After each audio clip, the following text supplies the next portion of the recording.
So obviously, Big Ten championship game. Michigan 12-0, favored by 23. Iowa 10-2. The over/under on this game is 35.5. And obviously, I did. Eliot, I know you tweeted about this, but the breaking news is it sounds like Caleb Brown is going to be back for the championship game. Caleb Brown is back and healthy. Also expected to see starter at center Logan Jones and another wide receiver back and healthy, Deontay Vines, who has missed, I believe, the last 2 games for the Hawkeyes, one of the more seasoned vets at wide receiver. But Caleb Brown, definitely the main thing that we're looking at here as impacting the game. Tyler Ellsbury's been great backing up Logan Jones and Deontay Vines. He's been more impactful than previous seasons, mostly just because he's been able to stay healthy. But Caleb Brown, he can affect the game in so many different ways. Just his ability, especially just to make plays in open space. They've been really focusing on getting him the ball, especially on like receiver screens and even on end arounds, which is very much a Brian Ferentz special. But Caleb Brown back is huge because this offense just doesn't have a lot of playmakers like him for a variety of reasons. One being injuries, 2 being playmakers like that don't generally end up at Iowa. Absolutely. So to kind of paint the picture, Kirk Ferentz said in the press conference, we've won a couple of games like this. I think he said something about if we win, it'll mess up the Big Ten or the college football playoff, and that would be funny. I think he's having a little fun with it. But there have been historical examples of Iowa pulling out an upset, not just against Michigan, but against the Ohio State Buckeyes, which I very much enjoyed that game. Just high level, like where you see the Michigan or the Iowa like coaches and players in terms of being locked in. I heard Cade on an interview as well. He's going to share what he knows to Iowa, all of his secrets. So where do things stand? Well, in terms of preparation, they're really just approaching it like they are the underdogs. They won't exactly. A couple of them will say that. A couple of the guys we did talk to did say that, specifically Nico Ragaini said, yeah, we're embracing it. It seems like nobody wants us to win. I don't know if you guys can get the gauge on this, but it almost seems like people don't want to see Iowa win, like just generally. Obviously, the Michigan fan base doesn't because Michigan wants to win this game, right? They want to go back to the college football playoff and do some damage there. But it just kind of seems like, generally speaking, folks want to root against Iowa. Obviously, they just don't play football that's particularly exciting. And they've embraced it. They really have, especially with all these injuries and I mean, their quarterback going down, their 2 top tight ends going down. They don't get Noah Shannon. Their most explosive player, Cooper DeJean, goes down a couple weeks ago with that injury. And you just kind of have to embrace it at this point. And the only reason they've won 10 games is because they've embraced it, in my opinion. I mean, you got a quarterback who had at one point the most turnover-worthy plays in all of college football. He was completing like 36% of his passes. He's since flipped that to 63 roughly over these last few games. Caleb Brown finally making plays at this point in time. But I mean, it's largely a way for them to continue to push forward, I think, at least mentally, despite all of the setbacks that they've faced this season, which is plenty. And they should have 11 wins. They shouldn't have 10 wins. They should have 11 wins. Yeah, that fair catch. I didn't think it was a good call, personally. I haven't heard a lot of people defend it. It was a terrible call because I just don't understand how referees can't have context. Like, yeah, we're fans and I watched the Penn State game where Cooper DeJean's teammates did not listen to him and they ran directly into the ball on the punt to give the ball back to Penn State. So he's very clearly over exaggerating his hand motion, but it never goes above his head. He's waving the ball off. Like, I don't understand how we get that wrong in what is now a multi-billion-dollar business that is college football. Like, there should be no reason that we have refs that are this bad consistently. To have to go to the overhead view to justify that call. I'm not sure if you guys saw or heard that quote from the Big Ten the head of officials, but that doesn't sound like indisputable evidence to me. And I try to approach games, especially Iowa games, with an objective point of view because that's my role as a journalist. Sure. But that was just absolutely atrocious. And I mean, I was on the field. We get to go on the field during the final few minutes of the game at Iowa games, and I was down there with a few of the other guys, Adam Jacoby, who's also with our rival site, and we were obviously freaking out. Like, that was just an insane play, objective journalist or not. You have to just enjoy that. One, because it was insane. Two, I actually went to the same high school as Cooper did. He's 5 years, small world, 5 years younger than me, so I never really interacted with him. But like, his dad was my middle school basketball, football, and track coach. So I know the family, and to see something like that happen for somebody from OABCIG High School in Iowa was pretty wild. But Yeah, nonetheless, nonetheless, it was not a fair catch. And I see a comment over here by some individual saying I was also 24 points from being 4-8. Well, they're not 4-8, and that's the style of ball they play. They win those games. So my advice is try to ignore the comments. They will. Yeah. There are a couple of select individuals who may try to bait you. okay. And sometimes it works on me, but I'm not a journalist, Eliot, so I don't have to abide by the unbiased take. I make sure that I'm not a journalist when it comes to this stuff, because I have been a Michigan fan. I don't want to intertwine the two. But I like Erica's. So Erica's a friend of the program. Obviously, a big fan of Iowa, and Corey Brad. She's on Corey Bratta's show as well, and hangs out there. We shouldn't have been in that position, but it was still a bad call. I like that take because that's a reasonable take.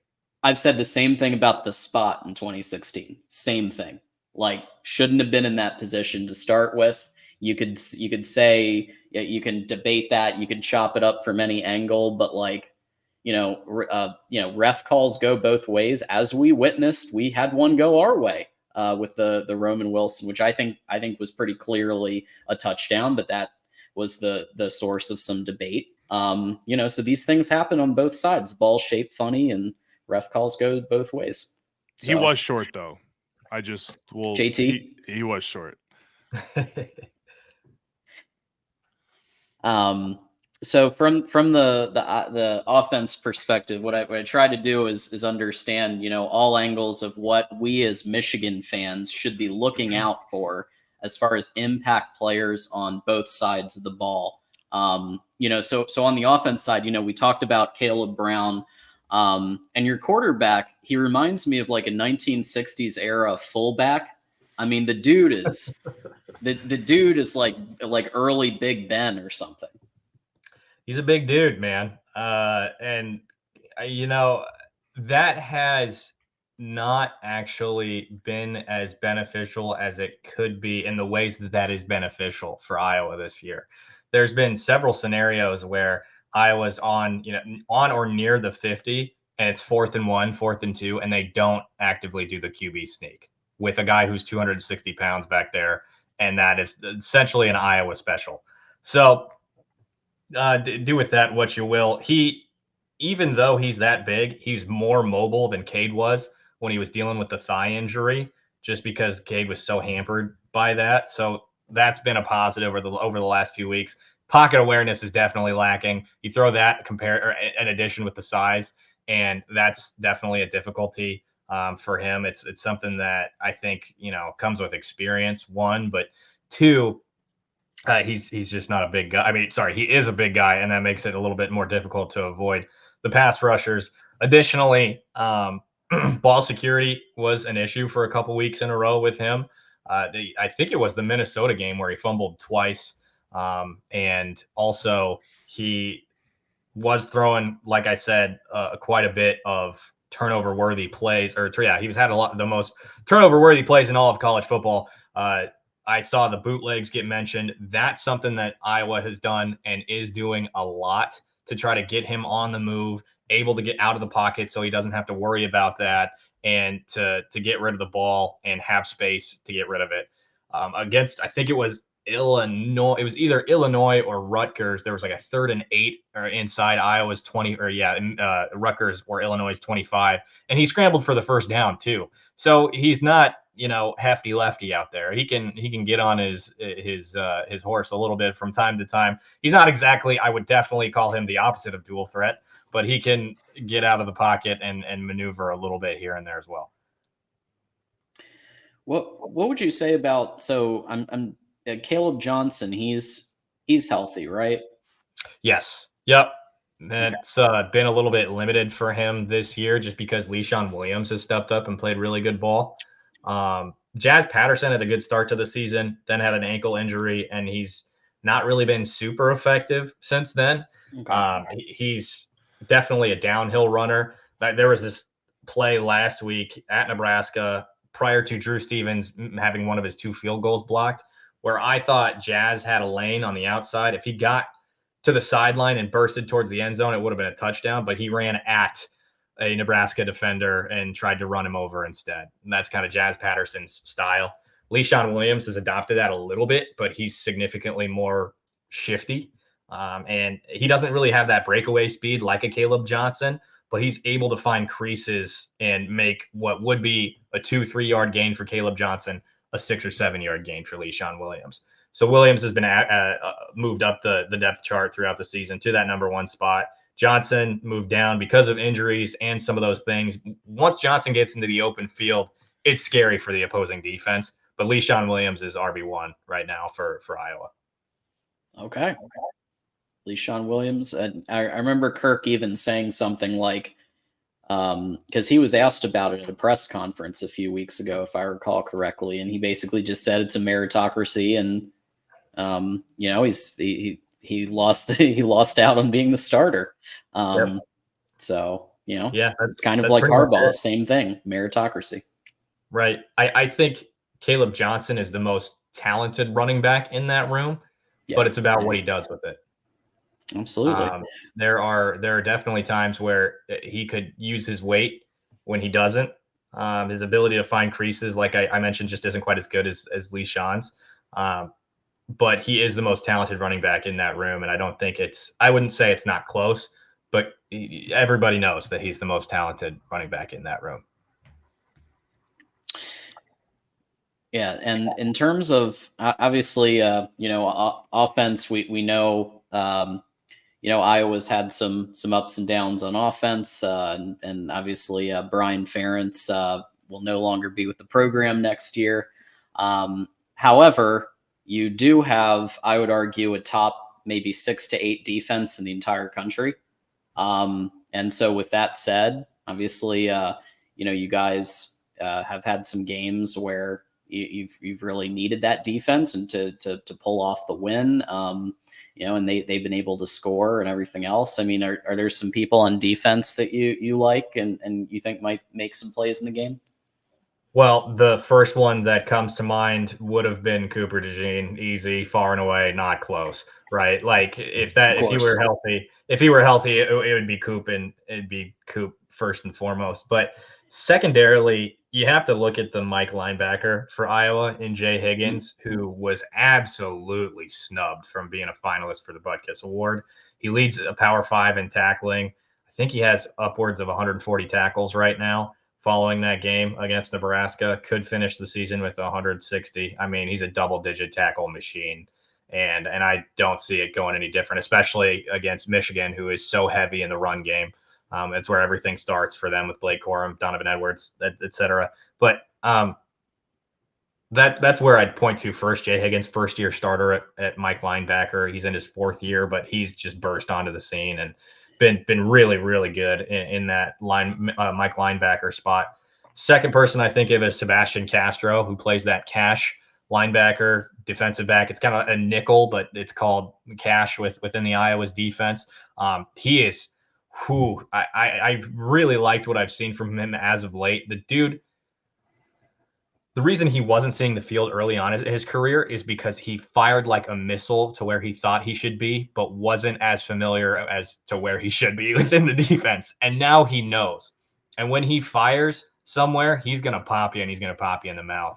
He's had a couple interceptions this year, interception against Wisconsin that sealed it, pick 6 against Iowa State. Should have had an interception a couple weeks ago. I think that was against Illinois. That would have really sealed it. But he's playing at a really high level this year, and he should be in the NFL next year, in my opinion. I think at the very least, he's going to make an impact on special teams. The following name, or there's another name in there that I think of right away. And right now, and it's the other linebacker position, Nick Jackson, transfer from Virginia. Since Cooper's been out, there's been more of an emphasis. Again, players won't exactly say this, but there's been more of an emphasis on pressuring the quarterback to try to get the ball out early, as opposed to letting Deshaun Lee, who is now in for Cooper, sit out there in coverage. They're trying to get the ball out. They're trying to put pressure on the quarterback. And Nick Jackson, if you've seen his highlights from this year at all, or from from Virginia, sideline to sideline linebacker. He was the Mike for Virginia. Now he's in the Will position for Iowa, the Will linebacker position. And he's really figured out, like Sebastian Castro, where he's supposed to be, when he's supposed to be there. And that dude flies around the field, loves to hit. They've been using him in blitz packages as of late a lot. I think that addition was probably, given all the injuries that have happened to this point in the year, the most important player they brought in via the portal this last year, because he's just been all over the place. And then lastly, it's Jamari Harris, who has that experience at this in this game. Missed all of last year with an injury. I think he has a couple picks this year, and I think had 4 pass breakups against Illinois, something wild. So there, maybe that, again, Illinois and Rutgers kind of run together for me in a few ways.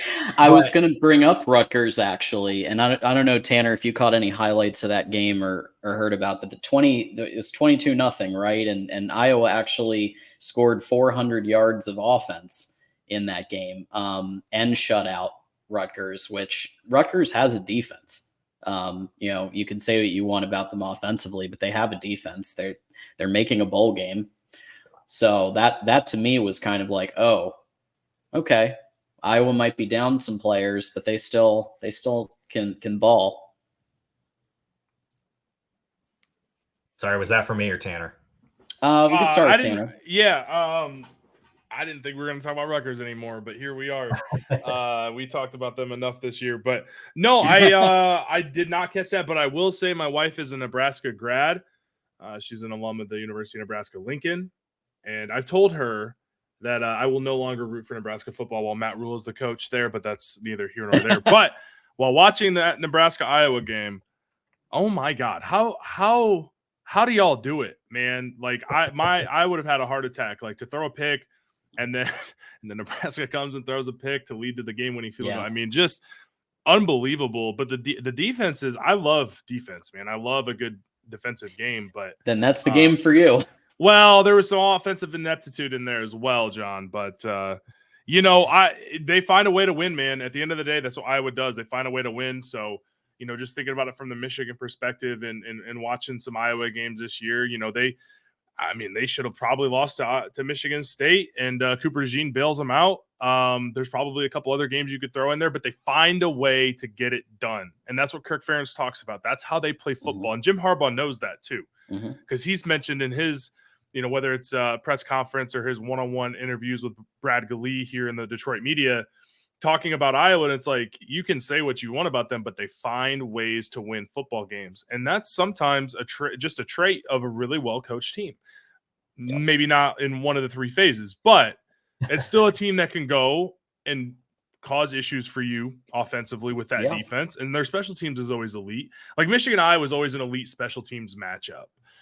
So when Michigan got the block punt on Iowa 2 years ago, I was so pumped because Iowa special teams are always at the top of the advanced metrics. So, for Michigan, this is a game where they're going to have to come ready to play, because it's not going to be Iowa rolling over and showing their belly. Like, they're going to fight because they have a chance to win a Big Ten championship. And it's probably one of the last times that they're going to have you know, with these 4 new schools coming in, like this is going to be one of those chances aren't going to be as often for Iowa, right? Like no disrespect, but it's going to be a lot more difficult with those 4 West Coast teams coming in, as it is for everybody in the Big Ten. Like Michigan's got a crazy schedule next year. So, you know, for Iowa, they're going to be ready to go, man. And Kirk Ferentz is a hell of a football coach. So you can't take it for granted. You got to go out there and play.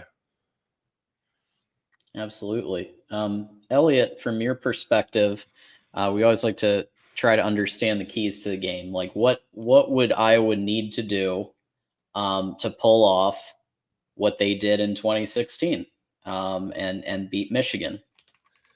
Yeah. There's a lot has to go right for Iowa and a lot has to go wrong for Michigan. I think if you were to put it simply, that would be it right there. But Iowa the defense has to turn the ball over. Deacon Hill cannot throw an interception, can't put the ball on the ground. I mean, and you got to get J.J. McCarthy off his spot, which is more difficult because he has the ability to run the ball. You have to dominate special teams, and that's something that I was thinking of as Tanner was talking about special teams being elite at Iowa. That sentiment is generally true. Torrey Taylor is the best punter in the country. He is going to be sorely missed by the Iowa fan base. Every time they announce the starters at the home games, Torrey Taylor gets the largest ovation, and he did at senior day this year. Regarding the kicking game specifically, Drew Stevens had the worst game of his career at Iowa last week. Worst game. 2 blocked field goals. I think they had a game ago. He had a special teams, or excuse me, a PAT get blocked. He's 10 of 17 over the last 2 months. That's less than 60%. That's a failing grade. That's an F. And that's why Marshall Meter came in at the end of the game last week and booted that kick. Their backup kicker, transfer from Central Michigan, hits the 38-yarder to beat Nebraska. But not only that, Drew kicked 2 balls out of bounds on kickoffs in that game. He has had a rough go of it. I can't pinpoint anything. I mean, that's probably the coldest game he's played in his Iowa career. Deacon Hill, who's from California, said, yeah, that's the coldest game I've ever played in. Last week, Iowa's had some luck in terms of weather over these last few weeks, with it being November. But special teams, what is typically a guaranteed net positive for Iowa on special teams, you can't count on that right now. And that's one of many reasons that Iowa fans are concerned going into this game. I think Michigan's offense is much better. Their defense, they've just got talent. Special teams is great. Like Iowa has to execute in ways that they typically. There are a few plays a game where it's like, oh, Iowa could have won by 21. And they haven't made those plays. Like last week, they could have gone into halftime 21-0 over Nebraska. Those plays have to be made. Nico Ragaini dropped 2 passes last week. Caleb Brown dropped a touchdown pass. Yeah, you can't have that happen against a team like Michigan. Michigan, clearly the best team Iowa has played all year. The second best team, Penn State, they lost to 31-0 with all their guys healthy, more or less.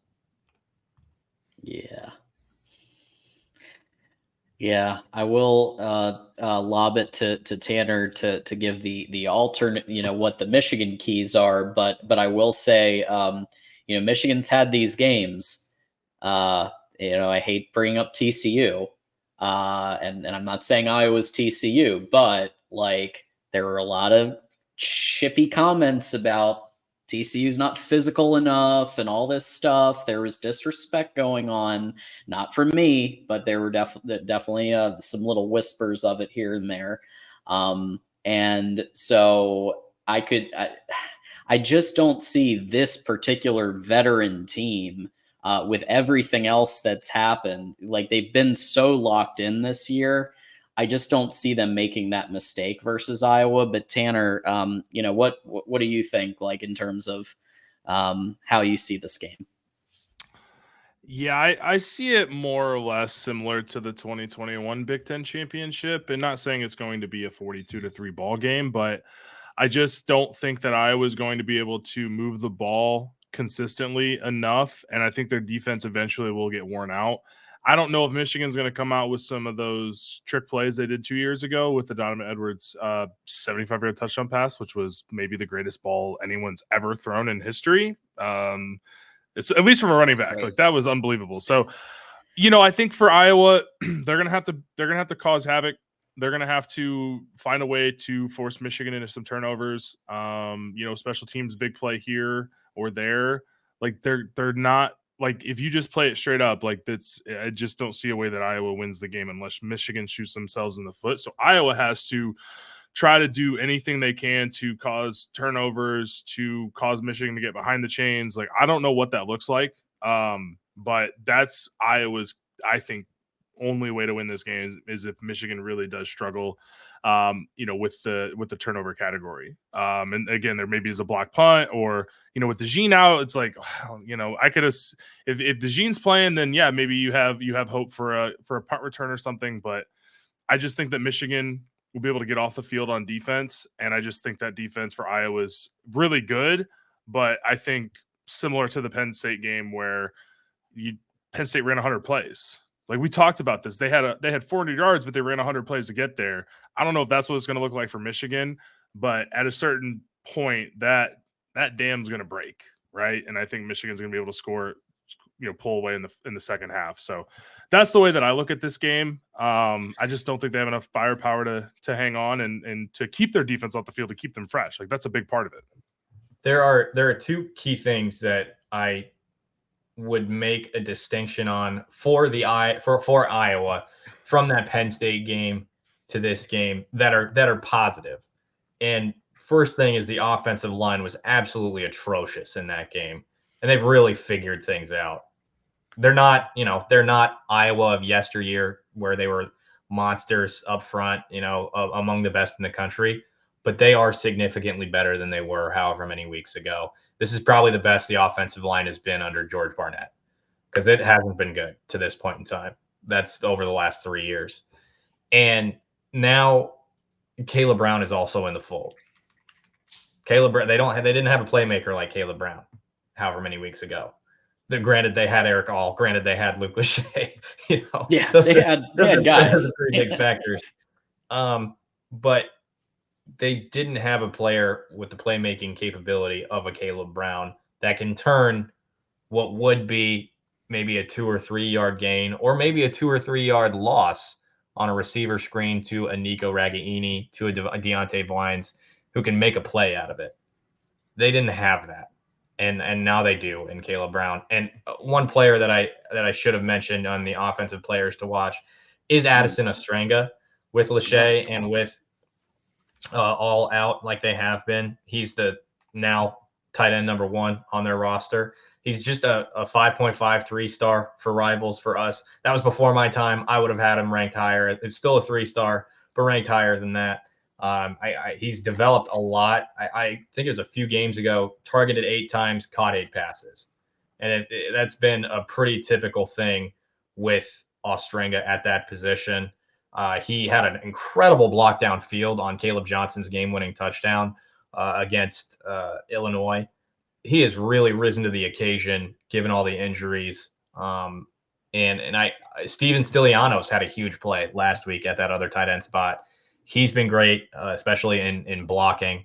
But I really like those two. And you always have to take into effect or take into, what is the phrase, account the tight end when you're playing Iowa, right? Like you have to, no matter who's in that position. I mean, Zach Ortworth, true freshman tight end, had a 54-yard catch against Rutgers that would have been probably a 70+ yard touchdown a couple weeks ago if Deacon hit him in stride. Well, Ostrenga is getting some love in the chat as we are simulcasting at both Michigan football at the Voice of College Football and Iowa football at the Voice of College Football today. So we've got some love for Ostrenga.